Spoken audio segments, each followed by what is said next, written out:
Assalamualaikum warahmatullahi wabarakatuh. Saya perwakilan dari kelompok yang akan menjelaskan materi mengenai pengantar akuntansi dan bisnis. Sebelumnya, perkenalkan nama saya Ersa Nurlianti dengan nomor NPM 2211000077 dan rekan saya. Dan saya Amanda Saira Naya Putri dengan NPM 2211000076. Dan saya Sita Nur Auliani Joa dengan NPM 2211000074. Dan saya Diana Sapitri dengan NPM 2211000075. Sebelum memasuki materi, kami berterima kasih kepada Ibu Siti Khairiah sebagai dosen pengampu yang telah memberikan kesempatan kepada kami untuk menjelaskan materi ini. Dan kami juga berterima kasih kepada teman-teman yang telah hadir pada kesempatan kali ini. Saya di sini akan menjelaskan mengenai apa itu pengantar akuntansi, dan bisnis. Pengantar akuntansi adalah sebuah ilmu yang memberikan gambaran bagaimana proses pembuatan laporan keuangan atau siklus akuntansi. Akuntansi adalah ilmu yang mencatat, menganalisa, dan mengomunikasikan transaksi atau kejadian ekonomi suatu entitas bisnis. Sedangkan bisnis adalah suatu organisasi yang menjual barang atau jasa kepada konsumen. Selanjutnya, sifat bisnis dan tujuan akuntansi. Sifat bisnis menggambarkan jenis bisnis itu sendiri dan apa tujuan keseluruhannya. Ini menggambarkan struktur hukum, industri, produk, dan layanannya, dan semua yang dilakukan bisnis untuk mencapai tujuannya. Ini adalah pernyataan singkat yang menggambarkan apa yang dilakukan perusahaan.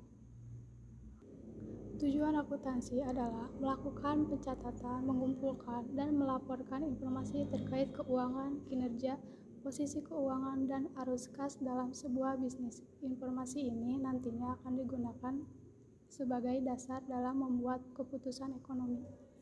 Secara umum, tujuan akuntansi terdiri dari beberapa hal, yaitu memberikan informasi mengenai keuangan, baik itu aktiva atau pasifa perusahaan. Kedua, menyediakan informasi mengenai perubahan pada berbagai sumber ekonomi atau neto perusahaan.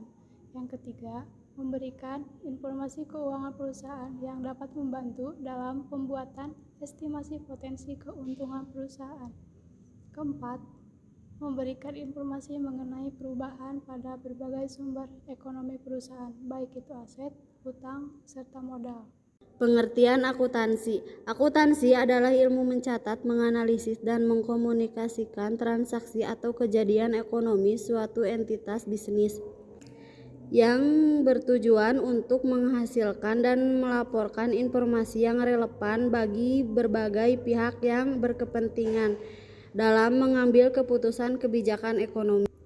Adapun menurut para ahli, pengertian akuntansi menurut Sunyanto, baginya akuntansi adalah suatu tahapan proses pengumpulan, mengidentifikasian, mencatat, menggolongkan, peringkasan, serta penyajian atau laporan dari banyaknya transaksi keuangan serta penafsiran hasilnya guna pengambilan keputusan. Selanjutnya adalah tipe bisnis. Ibarat roda yang berputar, kegiatan ekonomi akan terus berputar saat setiap orang berusaha untuk memenuhi kebutuhannya. Oleh karena itu, kegiatan ekonomi terbagi ke dalam 3 bentuk utama. Di antaranya, yang pertama kegiatan konsumsi, kegiatan distribusi, dan kegiatan produksi.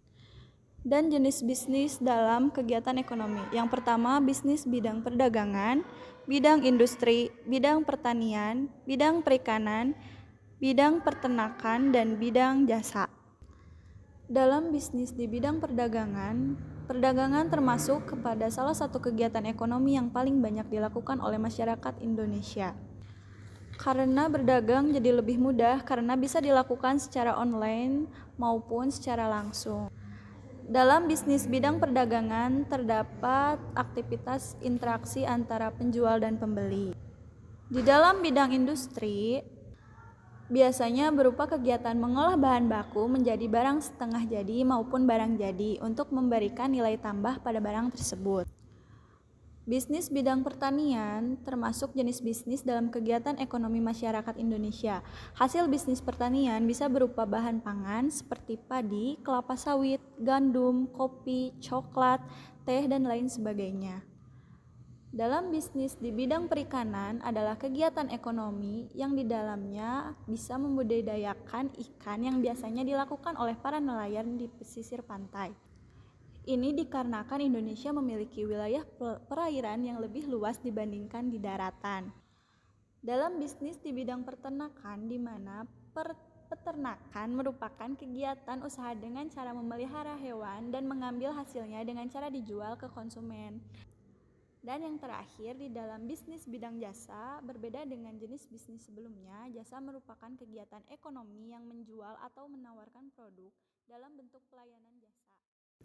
Pihak yang membutuhkan keuangan. Data-data yang berkaitan dengan akuntansi yang telah dikelola menjadi berbagai informasi pasti diperlukan oleh banyak pihak, mulai dari pihak eksternal maupun pihak internal. Berikut adalah pengguna internal informasi akuntansi. Pengguna internal informasi akuntansi yaitu kelompok atau orang-orang yang berada di dalam organisasi atau perusahaan. Contohnya yang pertama seperti owner. Pemilik yang menyediakan modal bagi suatu perusahaan mempunyai rasa ingin tahu untuk mengetahui seputar bisnis yang sedang mereka jalankan. Yang kedua ada manajemen. Manajemen atau pengolahan bisnis sangat membutuhkannya untuk mengetahui di mana posisi perusahaan. Dengan begitu, manajemen sangat membutuhkan informasi akuntansi keuangan untuk menemukan apakah usaha yang mereka kelola menguntungkan atau tidak. Yang selanjutnya ada pegawai. Pembayaran bonus atau pegawai tergantung pada jumlah laba yang diperoleh oleh setiap perusahaan. Pegawai tertarik di bidang informasi akuntansi sebab permintaan untuk kenaikan upah, bonus, kondisi kerja yang lebih baik dan sebagainya tergantung pada profitabilitas dari perusahaan dan pada gilirannya tergantung pada posisi keuangan. Dan yang selanjutnya ada pengguna eksternal informasi akuntansi. Yang pertama ada kreditur. Kreditur merupakan orang yang bertugas memasok barang secara kredit atau bankir ataupun pemberi pinjam uang. Yang kedua ada investor. Sebelum menginvestasikan uang kepada suatu perusahaan atau organisasi, calon investor tentu saja ingin melihat laporan keuangan perusahaan tersebut. Mereka memerlukan informasi melalui akuntansi yang memungkinkan mereka untuk mengetahui keamanan investasi. Yang selanjutnya ada pemerintahan. Pemerintahan akan selalu mencermati perusahaan yang menghasilkan seperjumlah keuntungannya. Yang selanjutnya ada konsumen. Para konsumen selalu tertarik mendapatkan barang dengan harga yang murah. Oleh karena itu, konsumen ingin mengetahui pembentukan laporan akuntansi yang tepat. Tujuannya itu ya supaya mengurangi biaya produksi. Yang selanjutnya ada lembaga keuangan. Lembaga keuangan dan perbankan yang bertugas memberi pinjaman untuk berbagai bisnis membutuhkan pengetahuan kelayakan kredit dari suatu bisnis. Yang selanjutnya otoritas pajak. Supaya dapat menentukan kredibilitas pajak, maka diajukanlah persyaratan pajak atas nama perusahaan. Pengajuan tersebut membutuhkan melihat daftar rekam jejak yang datanya terdapat dalam informasi yang disampaikan dengan laporan keuangan. Prinsip akuntansi yang berlaku umum.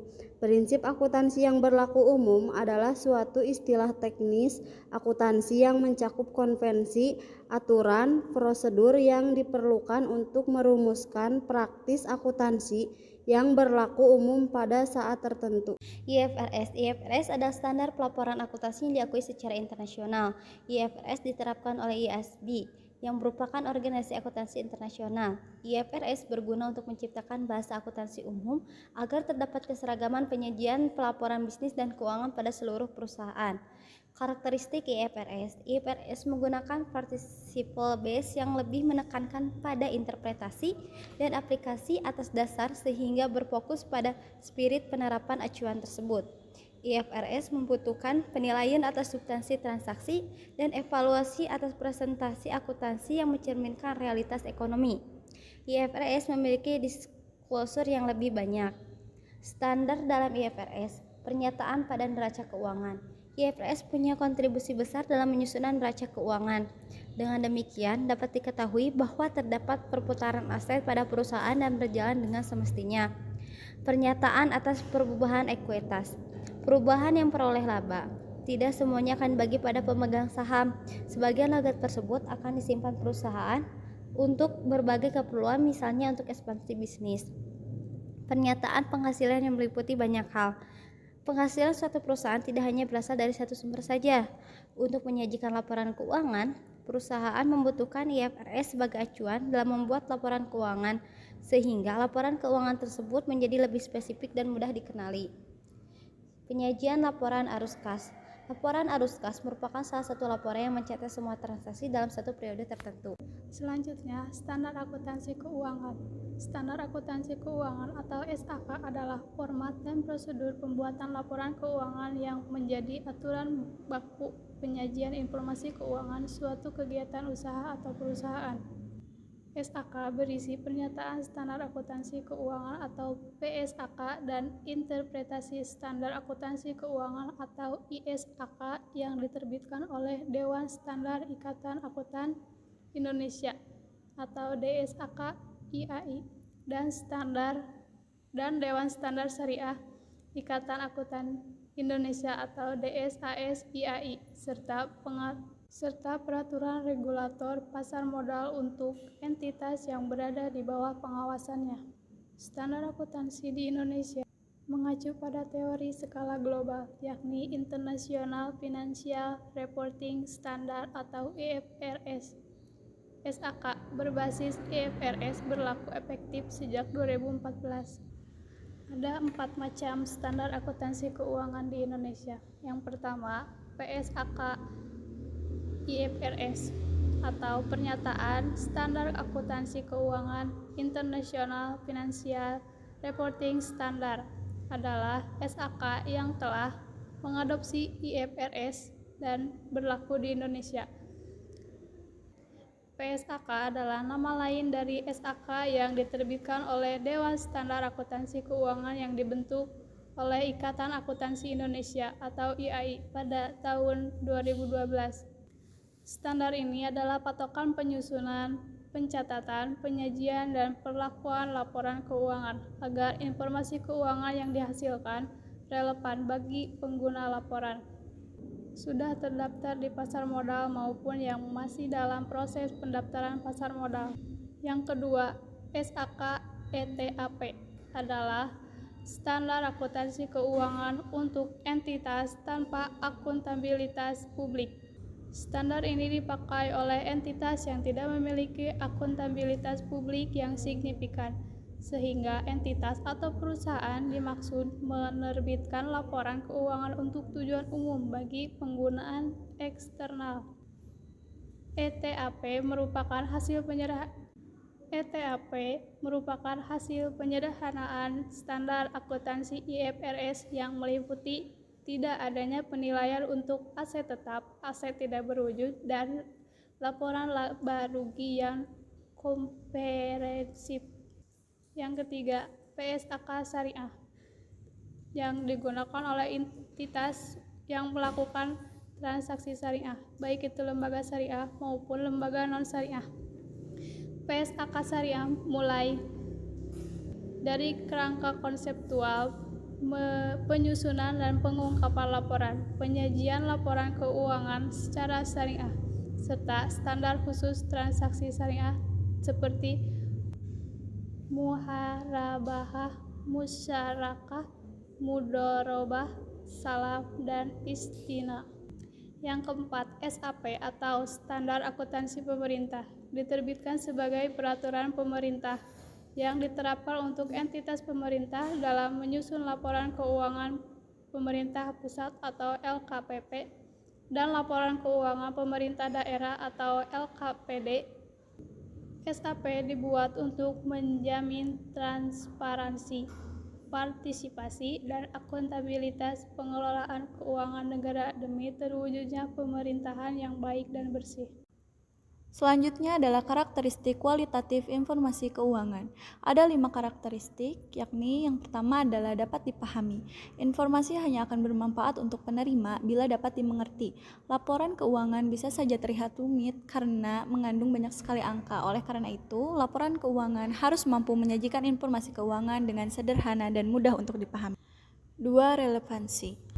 Relevansi pada laporan keuangan berarti informasi yang tertera dalam laporan harus lengkap, baik informasi di masa lalu maupun di masa kini. Yang ketiga, harus bisa diandalkan. Informasi dalam laporan keuangan juga harus dapat diandalkan atau reliable. Maksudnya, informasi harus benar, tidak menyesatkan, dan dapat diandalkan penyusunnya untuk menyajikan laporan yang jujur seperti yang sudah seharusnya disajikan. Yang keempat, materialitas adalah prinsip atau karakteristik kualitatif laporan keuangan yang berarti besarnya nilai yang hilang atau kesalahan penyajian informasi keuangan yang dilihat dari situasi dan kondisi perusahaan dapat mengakibatkan perubahan keputusan ekonomi ke depannya. Dan yang terakhir adalah dapat diperbandingkan. Karakteristik kualitatif laporan keuangan yang terakhir adalah laporan keuangan harus mampu diperbandingkan dengan laporan keuangan periode sebelumnya. Tujuannya agar dapat mengidentifikasi pengembangan atau penurunan keuangan dan kondisi perusahaan, sehingga lebih mampu untuk menggambarkan prospek ke depan. Laporan keuangan pertama. Berdasarkan PSAK nomor 1 tahun 2015 bahwa laporan keuangan pertama adalah sebuah penyajian yang terstruktur melalui posisi keuangan serta kinerja keuangan dari suatu entitas. Sehingga menurut definisinya, laporan keuangan adalah suatu ringkasan dari berbagai proses cara mencatat keuangan yang terjadi selama 1 tahun. Perusahaan yang berskala kecil atau besar memiliki kewajiban untuk melakukan berbagai cara membuat laporan keuangan. Adapun berikut ini beberapa fungsi sebagai cara membuat laporan keuangan, yaitu 1. Memiliki historis. Pencatatan jurnal memang harus berdasarkan urutan waktu atau tanggal terjadinya transaksi. Maka penyusunan laporan keuangan nanti dapat mengikuti pencatatan transaksi perusahaan sehari-hari. 2. Menyimpan pencatatan.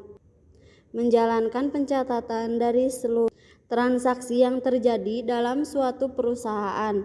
Dalam melakukan pencatatan, jurnal ini bisa digunakan untuk menentukan ke akun mana dan dengan nominal berapa transaksi dicatat. 3. Sebagai analisis. Dalam menentukan nama akun, jumlah uang, hingga bukti transaksi juga diperlukan analisis. 4. Menjadi instruksi, yaitu cara mencatat keuangan dalam transaksi juga harus sesuai dengan instruksi atau arahan dengan mendebit atau mengkredit akun sesuai dengan catatan, di mana hal ini akan bermanfaat ketika proses memasukkan data ke buku besar. 5. Fungsi informatif, yaitu cara membuat laporan keuangan juga berfungsi sebagai informasi terkait bukti pencatatan yang telah terjadi, seperti tanggal, nama akun, keterangan singkat, hingga jumlah uang, sehingga nantinya laporan keuangan dapat menampilkan informasi tentang pendapatan, biaya modal barang, pengeluaran operasional, laba kotor, dan laba bersih dari suatu perusahaan. Selanjutnya, konsep dan konveksi akuntansi. Ada 8 dasar konsep akuntansi. Yang pertama, konsep entitas bisnis. Konsep ini diperlakukan akuntansi terhadap perusahaan atau bisnis harus berbeda dengan si pemilik entitas. Yang kedua, konsep pengukuran uang.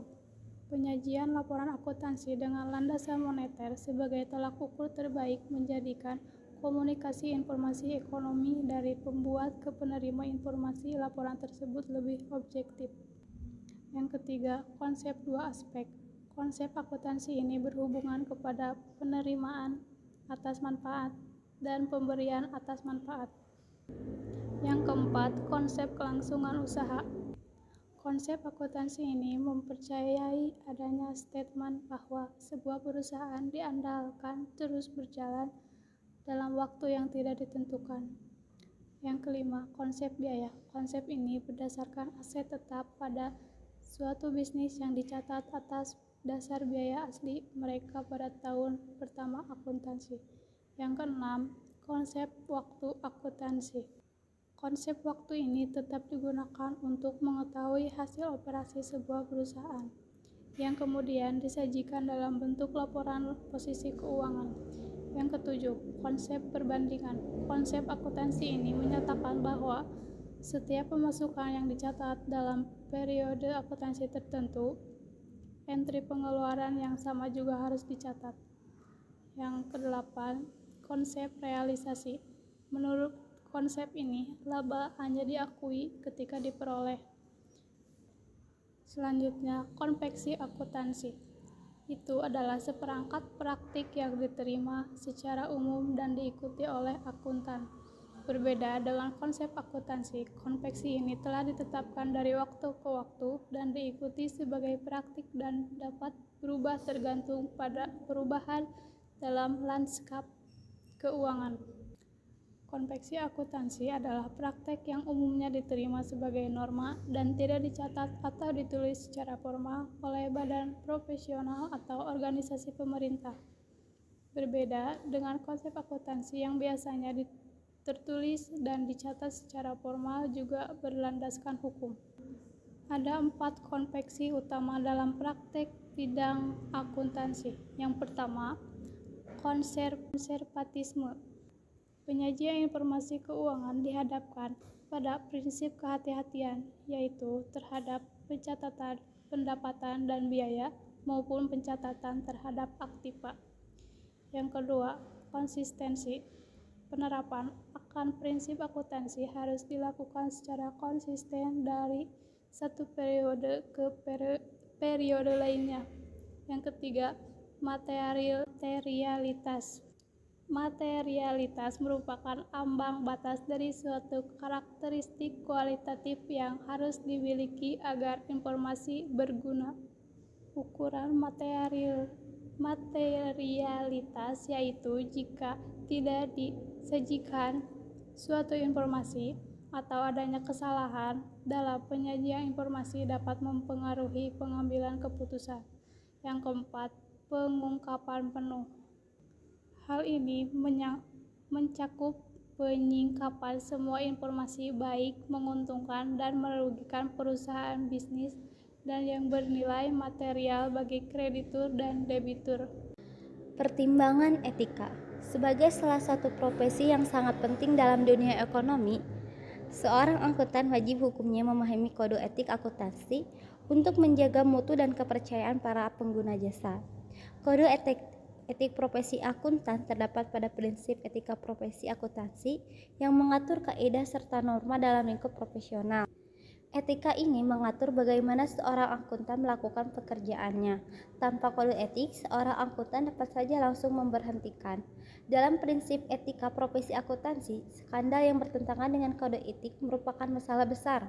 Itulah sebabnya Ikatan Akuntansi Indonesia mengeluarkan kode etik yang harus dipatuhi oleh akuntan. Hasil pekerjaan yang dibutuhkan oleh para pihak pemakai informasi akuntansi dan kepentingan publik lain untuk membuat keputusan dalam bisnis.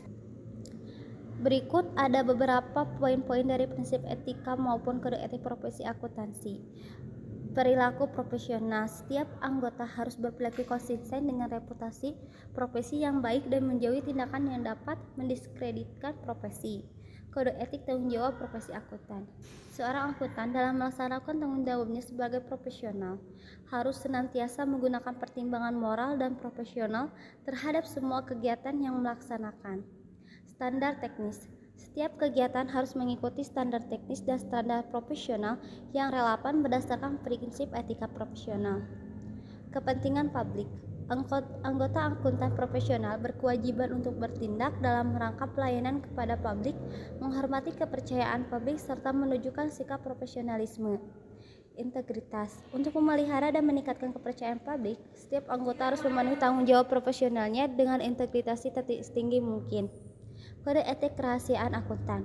Suatu pedoman berperilaku dan bertindak bagi para akuntan dalam menjalankan tanggung jawab profesi untuk memberikan informasi kepada pihak yang beragam kepentingan disebut kode etika kerahasiaan akuntan. Sekian dari kami, terima kasih atas perhatiannya. Mohon maaf bila ada kesalahan maupun kekurangan karena kami pun masih proses belajar. Sekian dari kami, wassalamualaikum warahmatullahi wabarakatuh.